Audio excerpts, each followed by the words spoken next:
Hello friends, welcome to my channel. இன்றைக்கி நாம் ரச சாதத்துக்கு ஒரு பெஸ்ட்டு காம்பினேஷனான கத்திரிக்காய் கிரேவி தான் எப்படி செய்யலான்னு பார்க்க போகிறோம். வாங்க, இந்த கத்திரிக்காய் கிரேவி செய்கிறதுக்கு ஒரு பாத்திரத்தில் 3 டேபிள் ஸ்பூன் அளவுக்கு எண்ணெய் ஊற்றி கடுகு பொரிய விடுங்க. கடுகு நல்லா பொரிஞ்சதுக்கப்புறம் ஒரு மீடியம் சைஸ் பெரிய வெங்காயத்தை நீல வாக்கில் கட் பண்ணி அதையும் ஆட் பண்ணி நல்லா வதக்கி விட்டுருங்க. அது கூட ஒரு சின்னதாக 2 தக்காளி, ஒரு பச்சை மிளகாய், ஒரு கொத்து கருவேப்பிலை ஆட் பண்ணி தக்காளி, வெங்காயம், பச்சை மிளகாய் எல்லாத்தையும் நல்லா வதக்கி விட்டுருங்க. இது நல்லா வதங்கினதுக்கு அப்புறம் நாம் நறுக்கி வச்சுருக்க கத்திரிக்காயை ஆட் பண்ணிக்கலாம். நல்லா எலசான கத்திரிக்காய் ஆட் பண்ணால் நமக்கு இந்த கத்திரிக்காய் மசாலா நல்லா டேஸ்ட்டாக வரும்.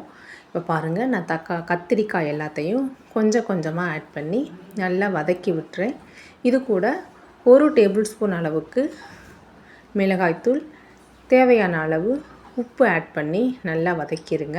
இந்த மசாலாலாம் ஓரளவு வதங்கினதுக்கப்புறம் ஒரு 5-6 பல் பூண்டு எடுத்து அதையும் நல்லா நசுக்கி அதையும் நல்லா ஆட் பண்ணிடுங்க. இப்போ எல்லாத்தையும் சேர்த்து நல்லா வதக்கியாச்சு. இது கூட ஒரு 1/2 டம்ளர் அளவுக்கு தண்ணி சேர்த்து நல்லா மூடி வச்சு ஒரு 10 to 15 மினிட்ஸ் நல்லா இந்த மாதிரி வேக வச்சுருங்க. இப்போ பாருங்கள், கத்திரிக்காய் நல்லா வெந்து நமக்கு கத்திரிக்காய் மசாலா ரெடி ஆகிடுச்சு. இது ரச சாதத்துக்கு ரொம்ப ஒரு பெஸ்ட்டான காம்பினேஷன், சூப்பராக இருக்கும். கண்டிப்பாக நீங்களும் ட்ரை பண்ணி பாருங்கள். நம்ம சேனலை மறக்காமல் சப்ஸ்கிரைப் பண்ணுங்கள். தேங்க்ஸ் ஃபார் வாட்சிங்.